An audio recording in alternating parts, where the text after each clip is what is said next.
Now, one of the things we want to do before we start the show is remind everybody out there, this is your TV station.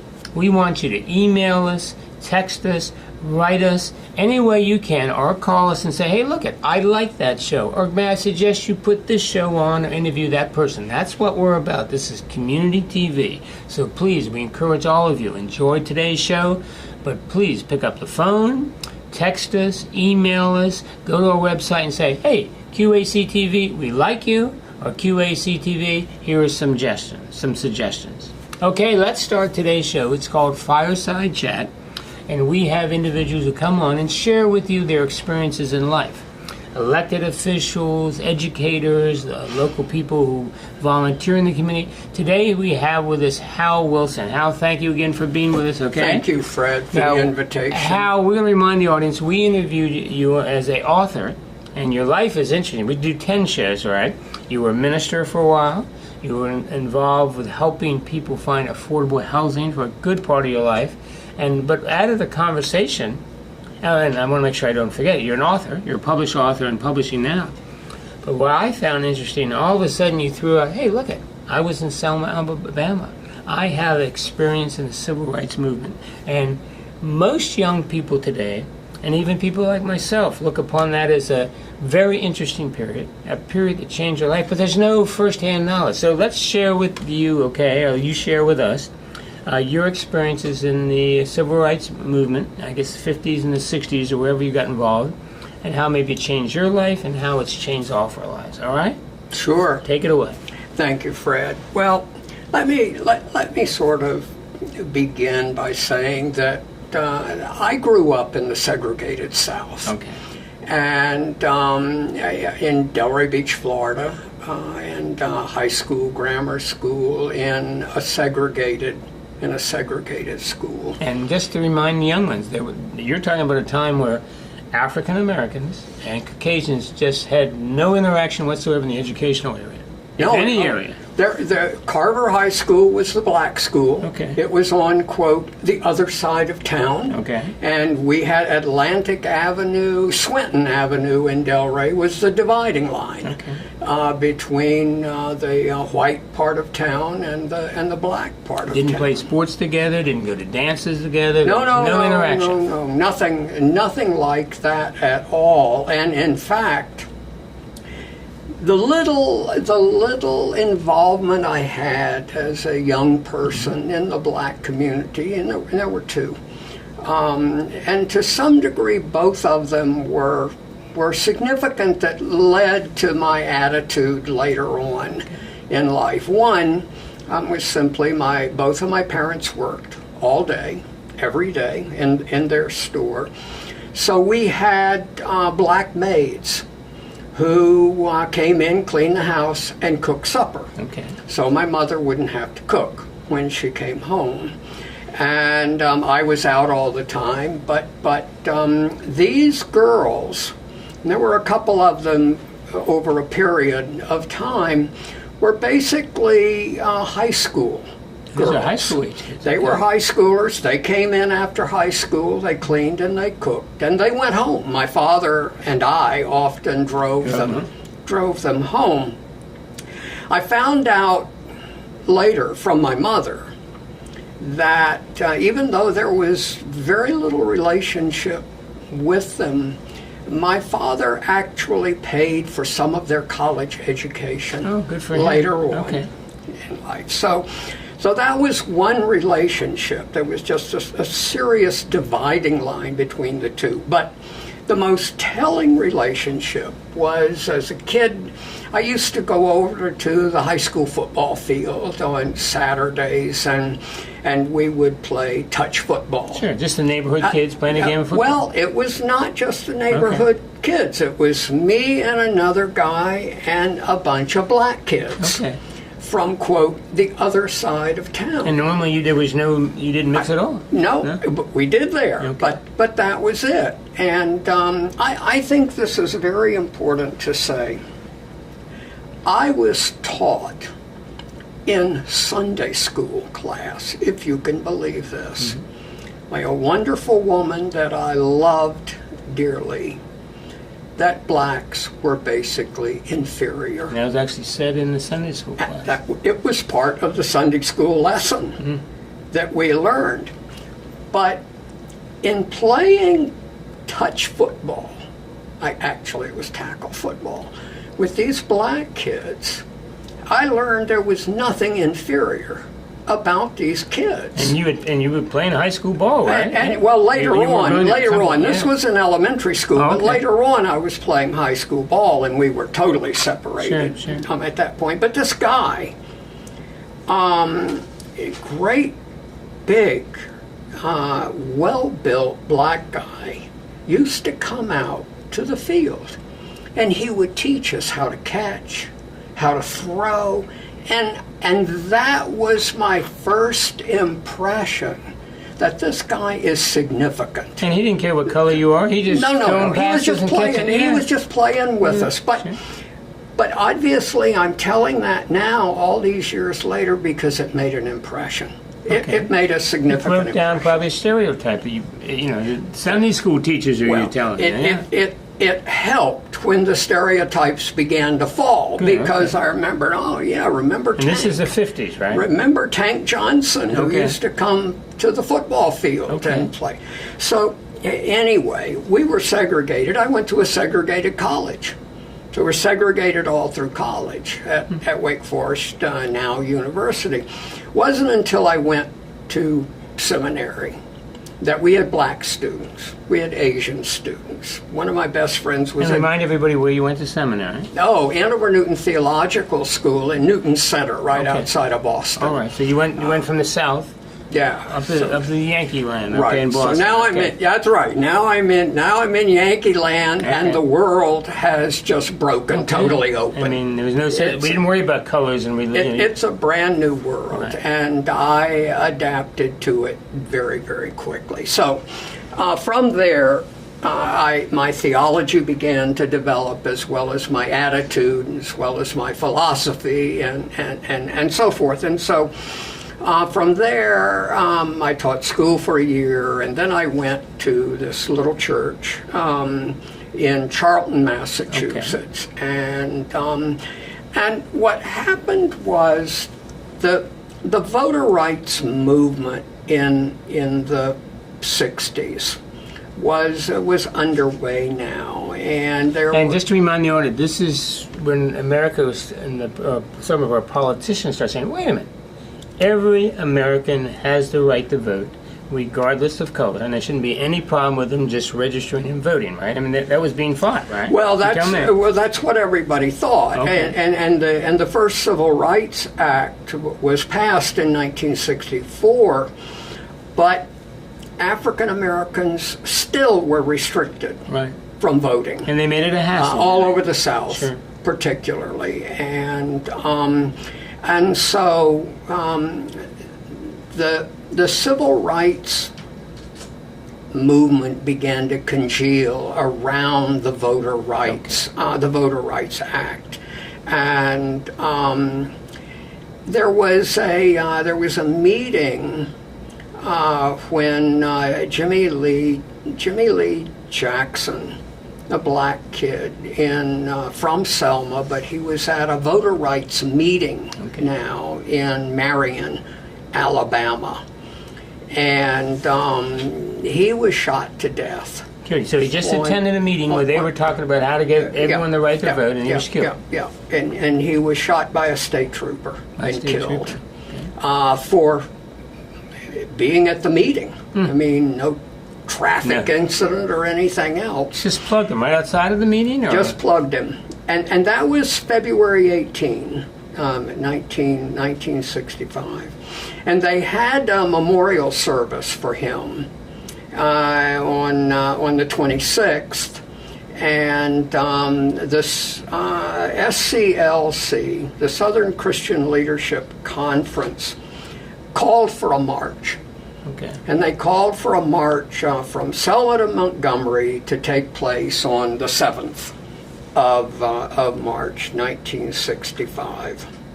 And that was the first big march, was March 7. And from all the news accounts, you know that march was brutally turned around. Right. This is fire hoses, police, dogs, people everything. People were beaten. And this is being beamed all around the world. TV plays an amazing role. This was a huge. This was a huge event, and that was the first march at the Edmund Pettus Bridge in Alabama. And this we're familiar now with movies and the Martin Luther King. You know all about that. There was a second march. A lot of people forget a little bit about the history of this, but there was a second march, and that was on March 9. 2 days later. 2 days later, and that was called the Turnaround March. And the issue was that Judge Frank Johnson would not allow a permit to be issued for that march. Okay.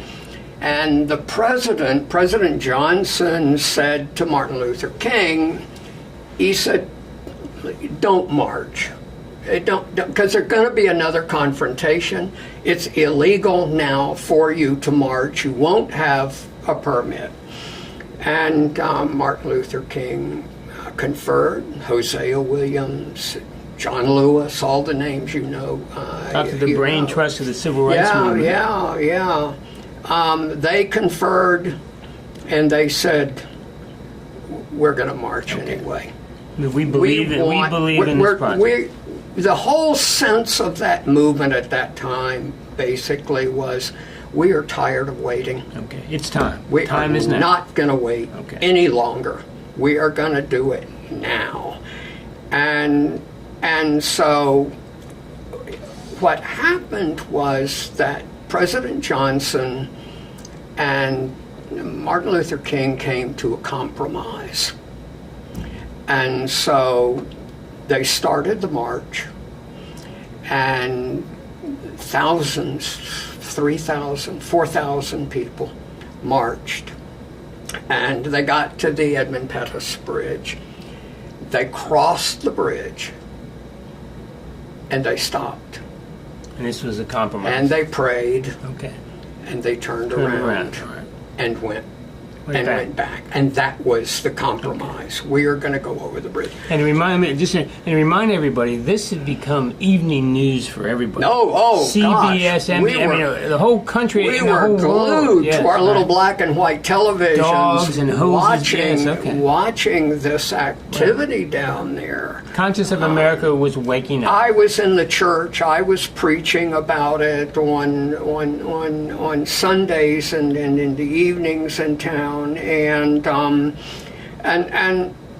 But what happened, which people don't realize, is that because they didn't march that day, because they turned around on the 9th and came back, a lot of people who had gone for the march were now stuck in town. Okay, so you're in a southern town, a little hostile to what a lot of these people believe. Incredibly hostile situation, and you're there now, waiting to see what is going to happen next.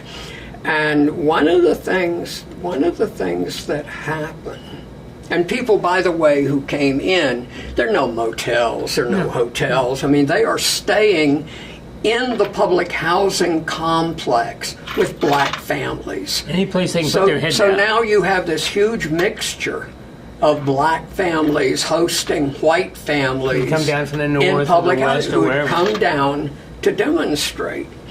And James Reeb was one of those white people. He was working in Roxbury at the time. In Roxbury in Boston. Roxbury in Boston, doing a housing ministry, by the way. And this is a Unitarian minister? Yeah, Unitarian Universalist ministers, they were called.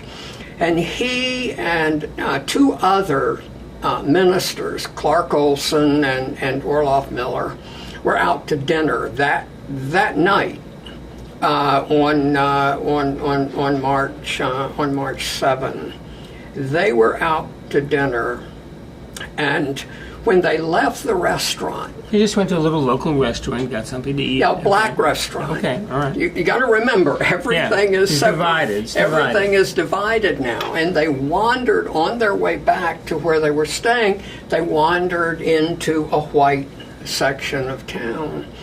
And these goons from a restaurant came out and accosted them and beat them and beat them and beat them. Actually, just attacked them. And James Reeb, the other two, Olson and Miller, they survived. Okay. But severely beaten. Severely beaten. Reeb died. Any idea?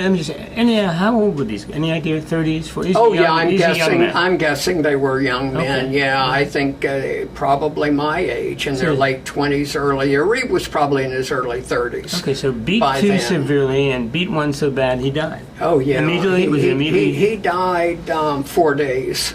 He died 4 days later, and the effort to get him medical attention is actually a story all in itself. Slow or fast?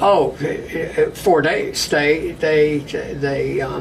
ambulances couldn't, had trouble, flat tires, couldn't get there. They had to wait for an escort to get to, I think they went to Birmingham, not Montgomery, but I'm not totally sure about that, because there were no significant facilities, and he had been his was a head injury, so brain trauma, and his was a head trauma, and so he died on March 11, 1965, and the call went out for ministers to come to a memorial service. And this is ministers all around the country. For James Reeb. Okay, all right. Yeah. So one of our colleagues have died trying to promote civil rights. That's right.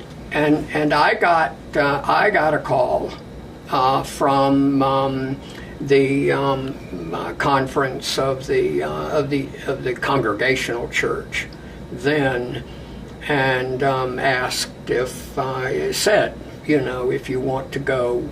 The call has gone out to go. So. My sense was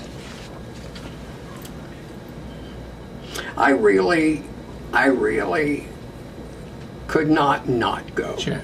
I mean, the sense was, if I'm going to be very, very honest, if it had just happened, I probably would not have done anything. But when the word comes to you and says, we want you to go. One of your colleagues has died doing what is probably, without a doubt, right. You go. Doing the right thing. You go. And so the church organized the flight down there, which I thought was kind of strange, but strange only in the sense that and this is kind of the personal side of this. I didn't know anybody. I went to Boston. I went to Logan. I got my flight. And everybody around me, it was like a commercial flight. There was nobody going to Montgomery to do what I was going to do. I was kind of alone. Yeah, all right. Alone there. And this was on March 15. And that was when the memorial service was in Brown Chapel. So I got to the airport in Montgomery, and two young, I call them kids almost because they were thinking of back when they were so young. Two young kids identified themselves, came up to me, identified themselves, and said, "We're your ride to Selma." Okay.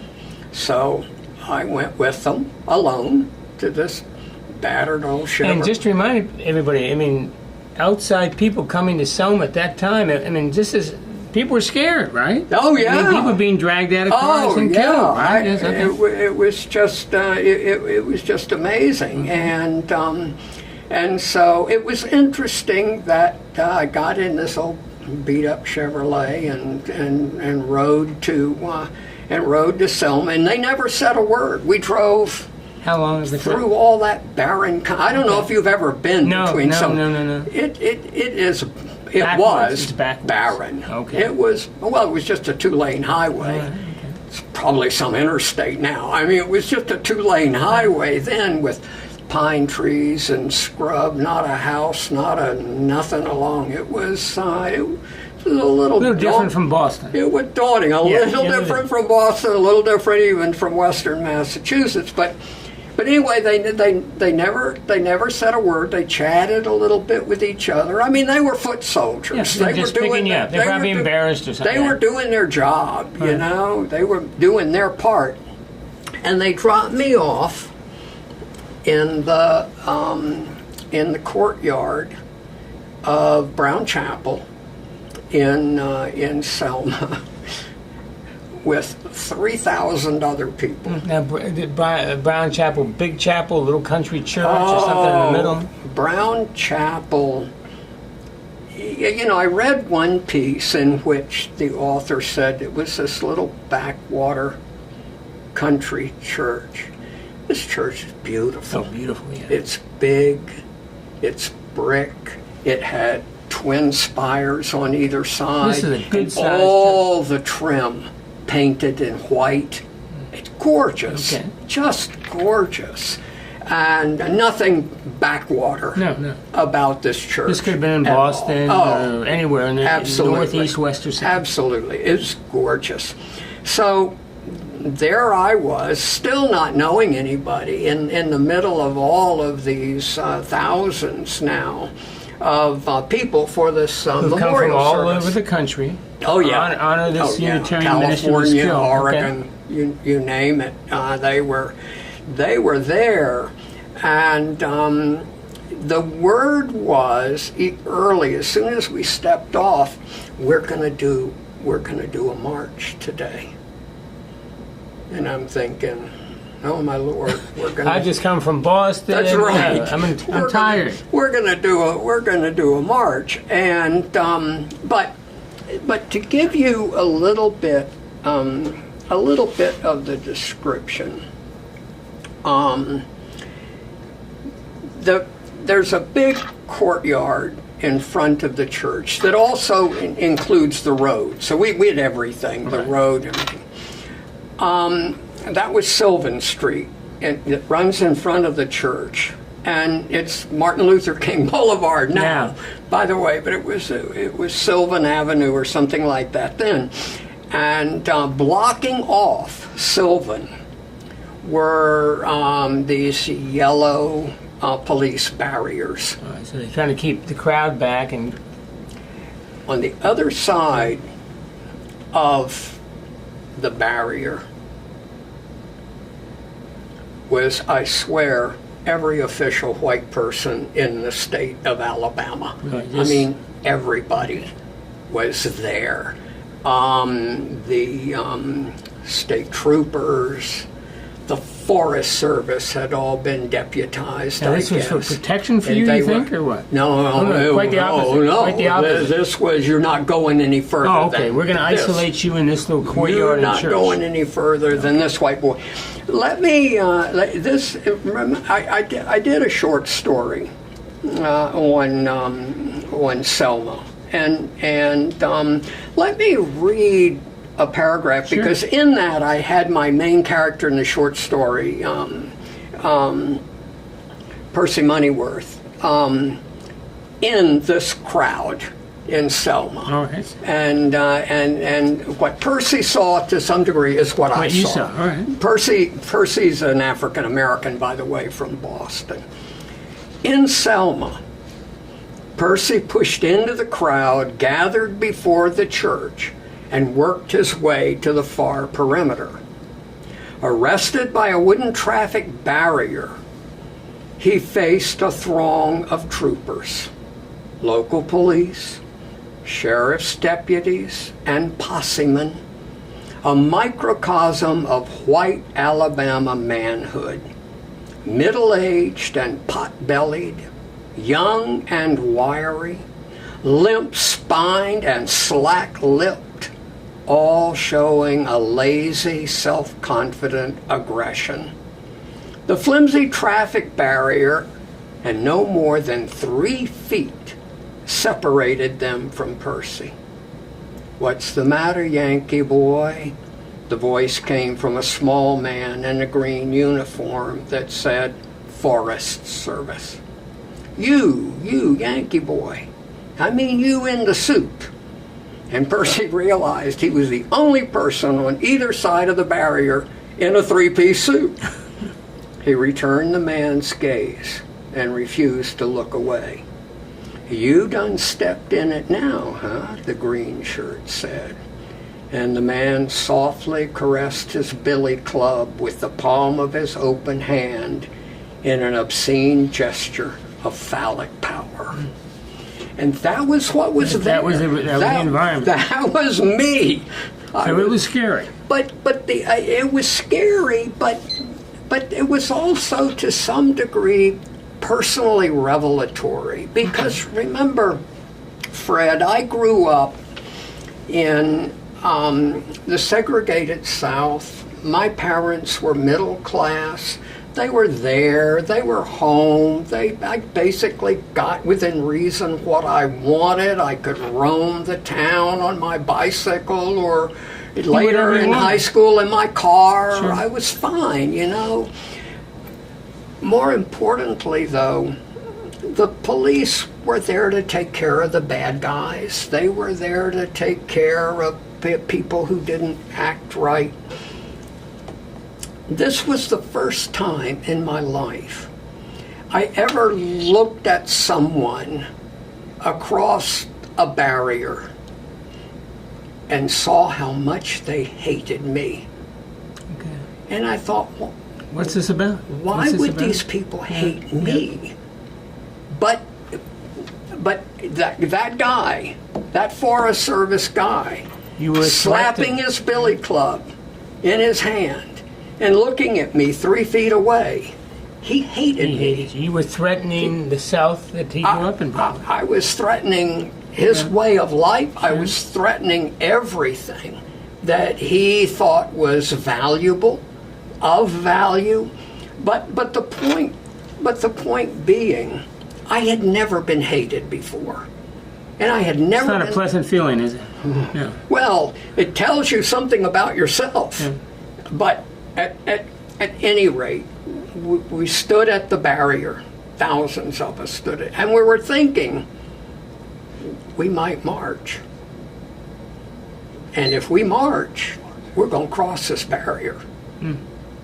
Well, Hal, I'm going to stop you now, all right? But I'm going to remind our audience, all right? We're going to have Hal Wilson come back with part 2, and you can go to QAC TV's listings on the website and follow up where Hal will finish this very interesting story of what was happening to him and civil rights in the 1960s. This is Fred McNeil. Thank you for watching Fireside Chat with Hal. Hal, thanks a million for part 1. Thank you, Fred. And don't go anywhere. We're going to do much. part 2, and that's for the audience too. Please go to your viewing guide, go to our website, and find out where part 2 will show up on QAC TV. This is Fred McNeil. Thank you for watching Fireside Chat. My time's up. Thank you for your time. We're going to see you next time.